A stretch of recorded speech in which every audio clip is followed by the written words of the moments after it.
All right, let's go look at what Greg's got over here. Be forewarned, if you did this, it's going on the internet. So what's missing here? Oh, that's fantastic. There's only one bolt holding that caliper in, Greg. Yeah. Yeah. Wow. What the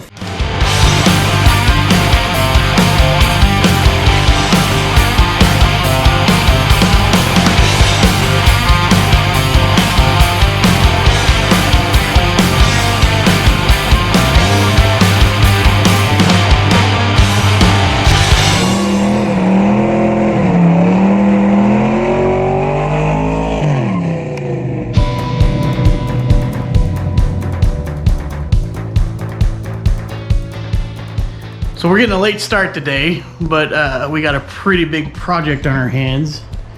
And we're going to be working on Greg's 99 Dodge Dakota RT. And this truck he's had it, I don't know, a couple months now, and kind of bought it as is, and it was already lowered in the front and the back. But there's some things that aren't exactly right with it. It doesn't handle well, it rides really bad. And so I believe they lowered the truck with just lowering springs, and it's got 160,000 miles on it. And like I said, you know, it's like hitting the bump stops.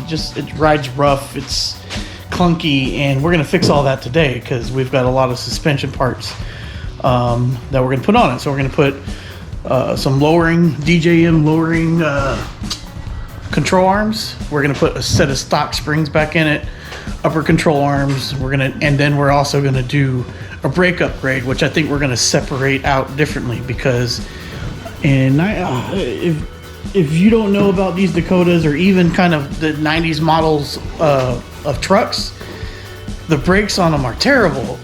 They're just really like underdeveloped, the brakes on them, and that's the same case with my Dakota, my 92, and like Gramps and stuff like that. It's just, they just put small brakes on them, thin rotors, and they just warp. They don't stop well.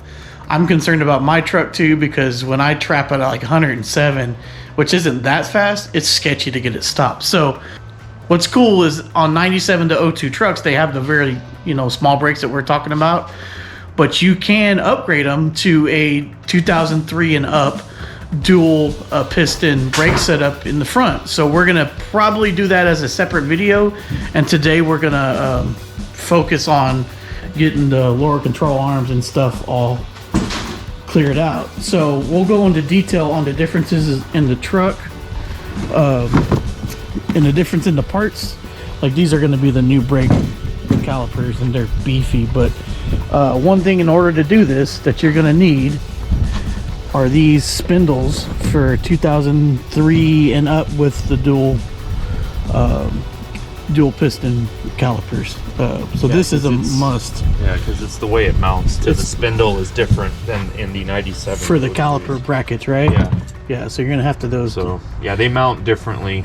The other ones are really small, and I think they're Torx bit, if I remember. Oh, I don't know. We'll see. Either way, I'm just glad we're upgrading them. So we're going to be changing out a few things today. We're going to change out these hubs for new ones.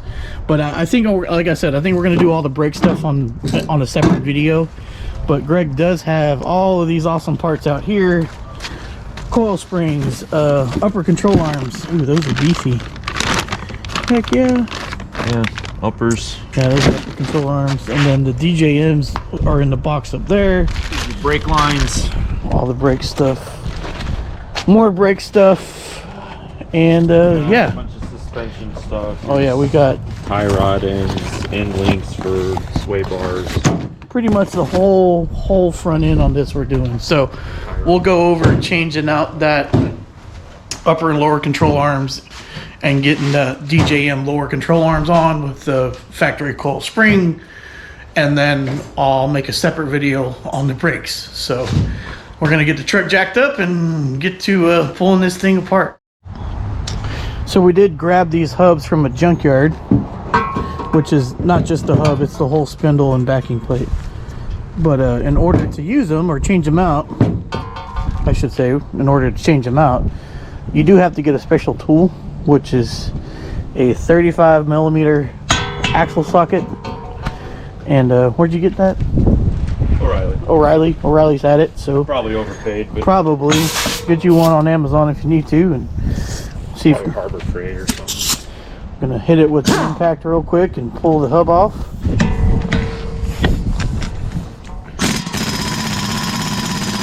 Or not. I know these were gonna be tough. They usually are.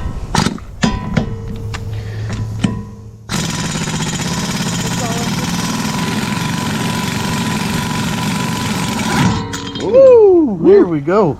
Yeehaw! There you go. Hub comes right off. Yep. Yeah, you need those points, 'cause otherwise, if you use a regular socket, it'll probably crack. You got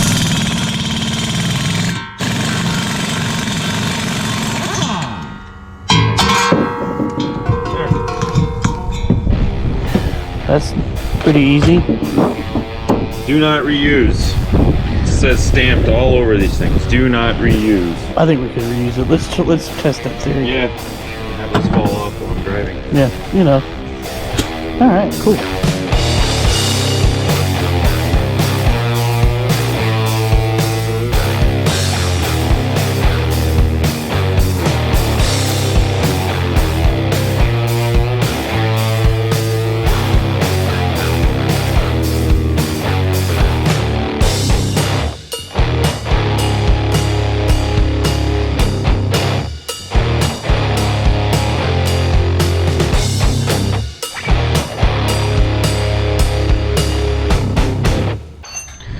Okay, so rotor off, caliper off. I pulled these bolts out for the these bolts right here. Pulled them out for the caliper so it can just kind of hang, because we're replacing that whole line, so don't be too concerned. But now we can kind of get to everything, so I'm gonna start on this. This is a sway bar end link. We're leaving pretty much all this bottom section together because we're replacing it all, so we don't really care too much about what's here. Let's not waste time on that, so we're just going to pull the top off, and then I'm going to work on this tie rod in real quick. All right, so that's a 20 millimeter for the tie rod in, and this is 17. Yeah. And I'm just gonna I'll show you something on that side that you don't want to see. all right, I'm gonna look. Give me a second here, let me get this off. I had a feeling the thing was gonna turn off. We're okay. So let me just pull this one off. Okay. Sway bar end link off. And come off of there.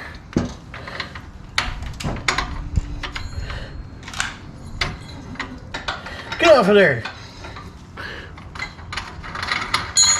That's one way to do it. Okay. Again, we're discarding this stuff, so it's up to you. And let me get to, I pulled the cotter pin out. This is, again, a 20 millimeter for the tie rod end.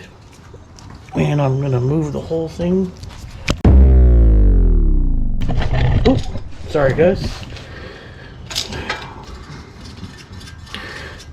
All right, tie rod end is out. Now we want to get that off. We're gonna take a big hammer, and smack it right here on the spindle.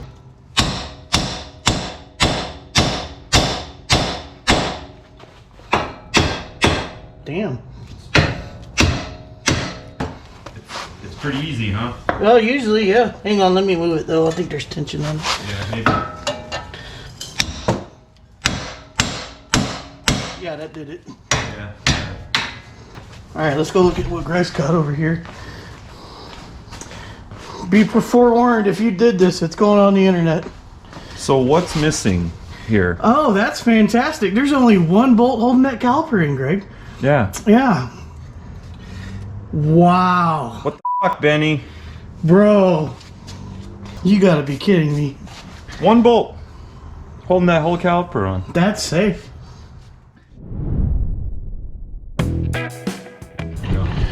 Okay, so now we're to the point of pulling this, starting this process of pulling this spindle off. This top one is a 21 millimeter. And we're just gonna loosen this castle nut. We're not pulling it off. And then the same thing on the bottom down here. This one is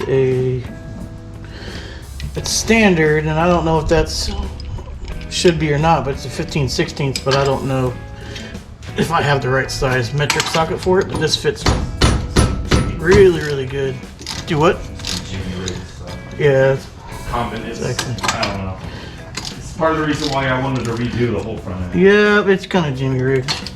No, we still have the shock hooked up in here, which is going to prevent the lower control arm from extending too far.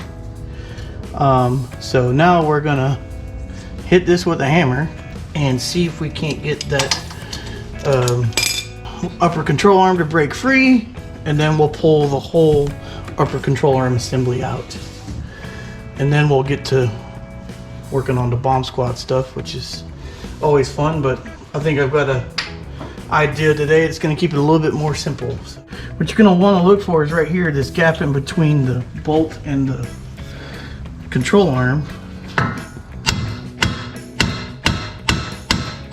Here it goes. See that gap's gone? Yep. Upper control arm is gone. So now we should be able to pull the upper control arm off. Let's support this just for S and G's. I think I can. Yeah. There's no tension. No, the shock. I mean, I did this at the junkyard. The shock was there. Yeah. Yeah. Here we go. There you go. Alright, so we're gonna pull the whole upper control arm. We're just gonna do it with an impact from the top of the engine bay.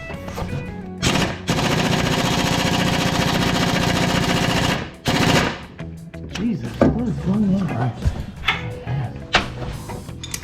I don't have a lot of good options here. Can you give me that jack handle, please?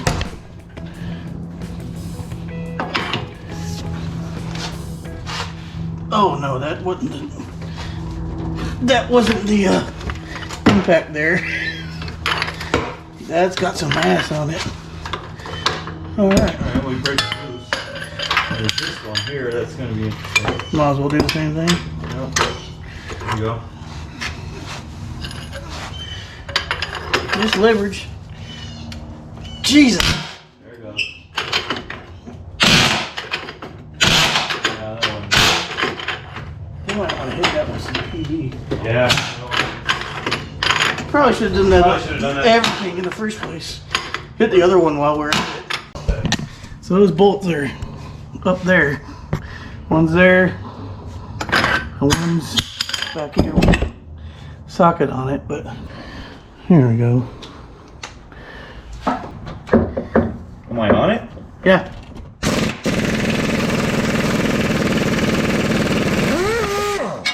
That part's the fun part, right? Yeah. Can you get to the back one with the... Maybe with the shorty. No, I'm not going to be able to get it. We got to do that by hand. By hand? By hand it is. By hand.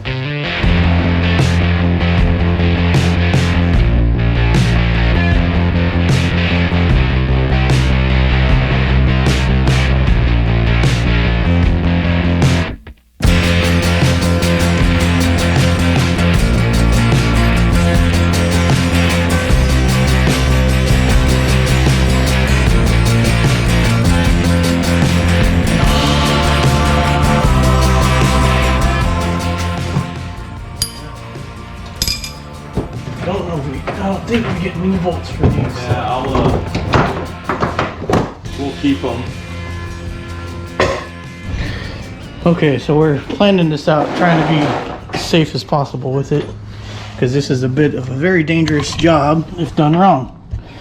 But what we're going to do is, we don't know if the truck's heavy enough to keep load on the spring, or if we loosen up this shock, if the spring is going to push the truck up, which would be bad. So what we're going to do is we're going to loosen this up here halfway and see if it if the shock becomes loose. If the shock becomes loose, then we know we can pull it out of the bottom and then drop the spring up. So. All right, so we just pulled the top nut off. And now we're going to carefully watch Greg pull this off and see if it gets loose enough for us to pull the two shocks out.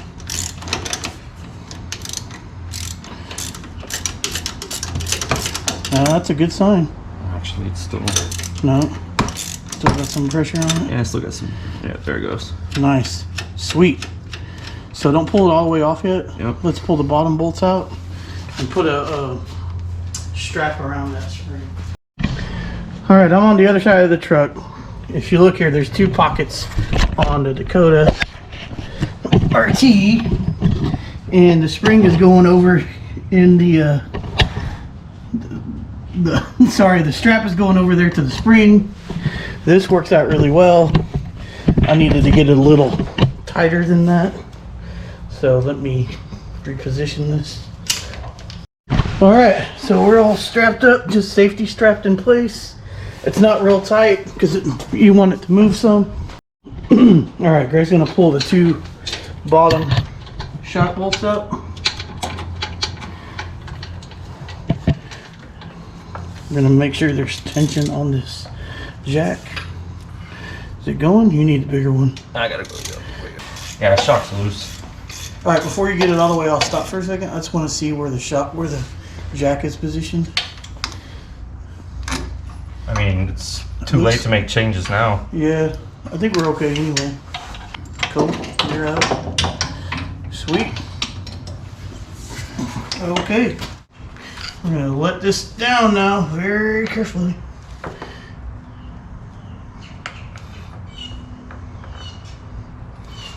Goes. There it goes. She goes.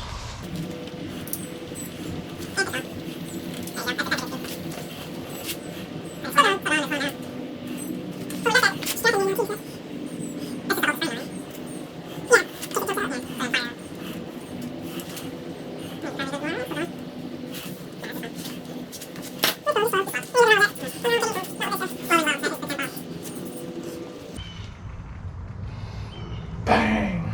Right. What's cool is the truck's heavy enough to. Yeah. Yep. Springs out. Springs loose. Nice. All right, let me pull the Strap off. strap off. And Yep, springs loose. Yeah, it's a good safety measure though. It keeps it from firing out. I'm a lot more comfortable with it like that. Yeah. Yeah. Sweet. Now we pull this out. Alright, Greg's working on lower control arm bolts. Alright, 21mm. Might need a cheater wrench though. Or a hammer maybe. Hammer might be okay. He's dead low. Is it spinning? No, I don't think so.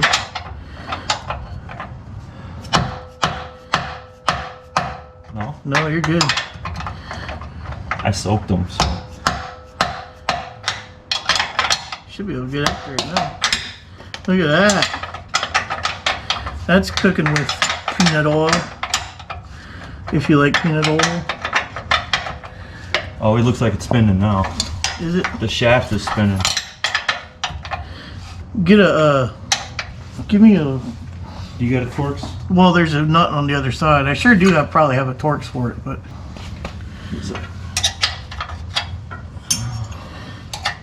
There you go. 10mm.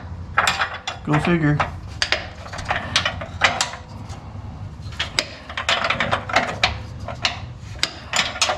Well, that's kind of cool that they did that. Yep.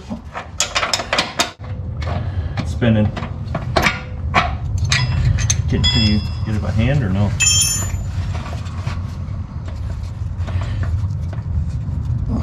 Yeah. Yep. There it goes.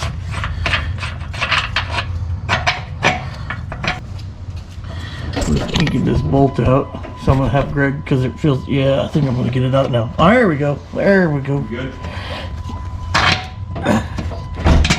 There we go. Nice. Here, give me the bolt. Or the nut, or whatever. I don't have the nut. I Hopefully you got the nut. Yeah, I got the bolt. So. All right, now let's see. I get the back one.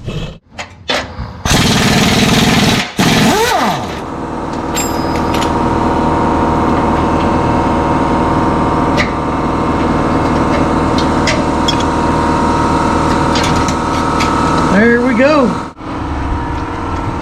Whole assembly. Now we are not reusing this again, the spindle, because we're upgrading to the bigger brakes from a 2003 up Dakota, which has a whole lot bigger brakes. But the reason we're not using this is because the upper ball joint is different on the newer upper control arms.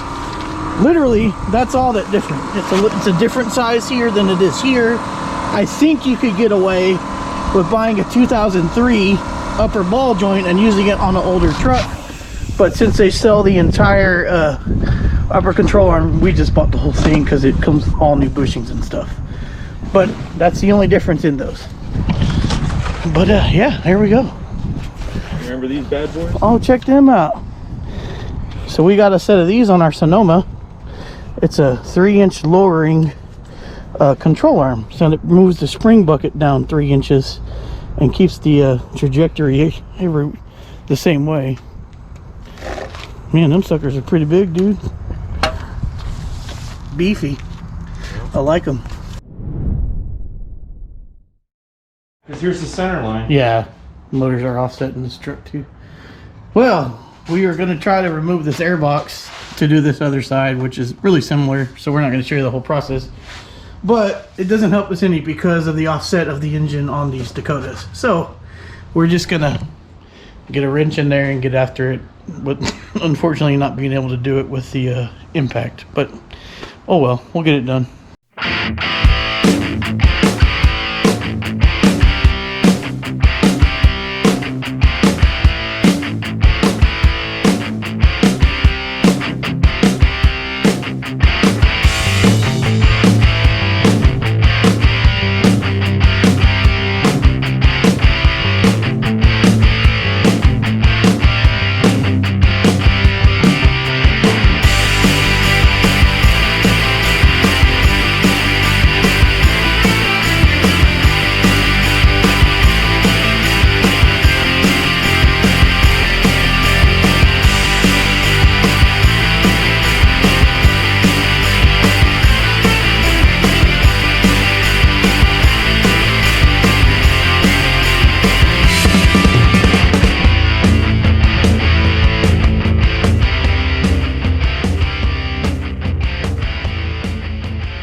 Alright, it's install time.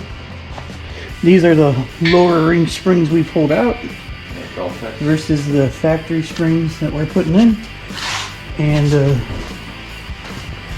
lower control arm, we prepped it and put grease zerks in place, which are here. Put a little grease in them. See if I can get it in there. Get that sucker in without spreading anything. Drop the strap.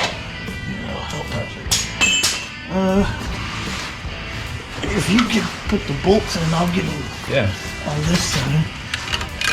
Yeah. Oh, sweet. Oh, we didn't have to. Oh, that's good.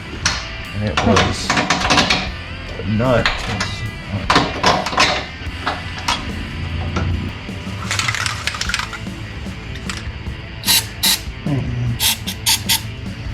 Try that.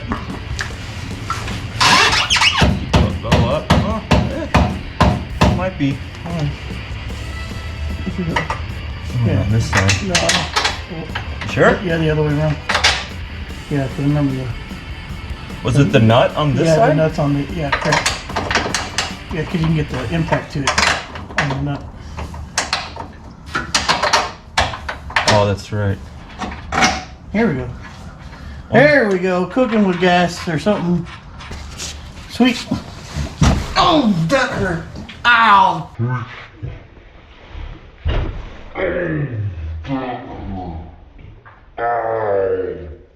Damn. Probably shouldn't have done that.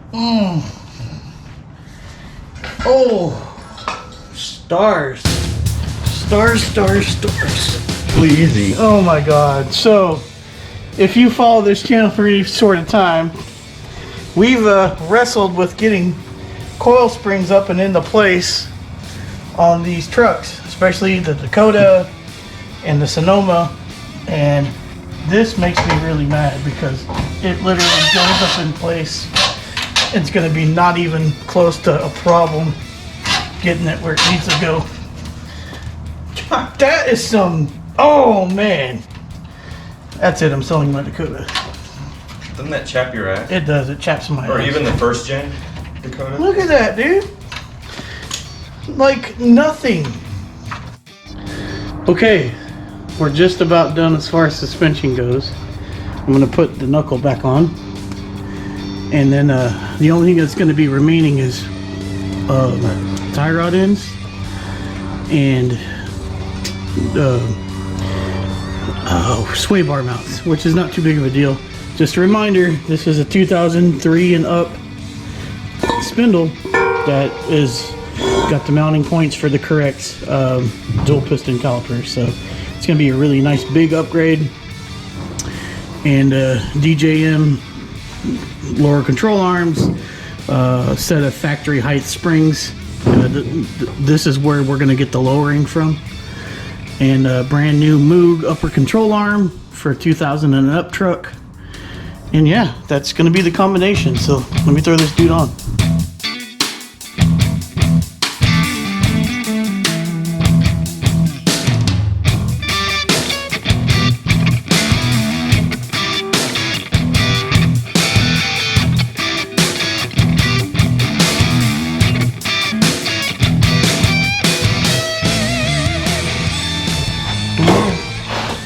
Greg just threw that new hub on there.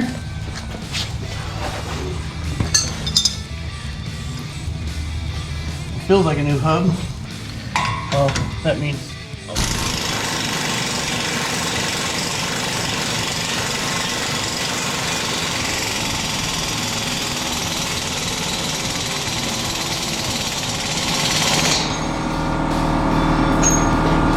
I think we're good. I think that's it. It's all put together. New control arms are beautiful. We did run into an issue. Well, we just made a pretty big discovery, and I know I said earlier in the video that you just need to order control arms for a 2000 and up truck. Well, that's not true. They changed the frames in 2000, and I remember this now that we're talking about it. They changed the frames in 2000. That's why you can body swap a older Gen 1 on a Gen 2 chassis up to 99. Anyway, here's the difference. These are Greg's old upper control arms, and they're identical. They Literally identical. they really are. They've got one set of holes tapped for the brake line, but they actually have them drilled on both sides. So I think these are unidirectional, which is probably good to some people because you can buy a 2000 and up driver's side control arm and just buy two of them, and it'll go on both sides and you're good to go. And that's what we're going to do shortly. But here's where the difference is. This is the passenger side control arm for a 2000 and up, and this is a passenger side control arm for a 2000. The mounting bolts, one, you can see the crossbar is bent, you know, like it's got a little bit of curve to it, and where it mounts in direction to the bar is different, and the spread is different too. So the bolt holes are probably ½ inch longer here than they are here. So this does not work, but we're very confident. On a 99 and older. Yeah, it will not work on a 99 and older, so we're making that discovery now. We're going to have to use one of these old ones for a little while. If you're working on a 97 to 99 Dakota, buy two driver's side 2000 and up upper control arms, and you'll be good to go. But the 2000 does not work on the passenger side for a 97 to 99 Dakota. I hope you guys got that. It's clear mud. If you have questions, leave them down in the comments and we'll get to them. Well, that's part one. Got it all wrapped up. nice and pretty. We got to order a control arm for the other side. We did verify that upper control arms on the 99 Dakota RT are the same for both sides. It's where the brake line mounts, it's different. That's all that's different. And we're gonna keep going. So another video after this is gonna be the brake upgrade.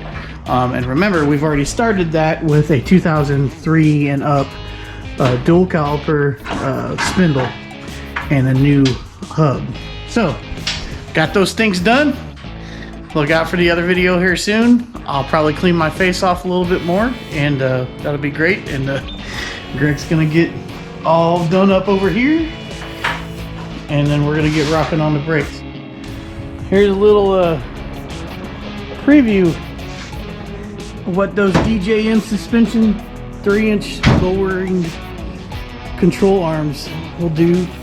Again, if you're liking this kind of stuff, you like Dakotas, you like Ram Chargers, Novas, or whatever we're working on, you like what we're doing, please consider subscribing. So until next time, you know the deal. Y'all be good.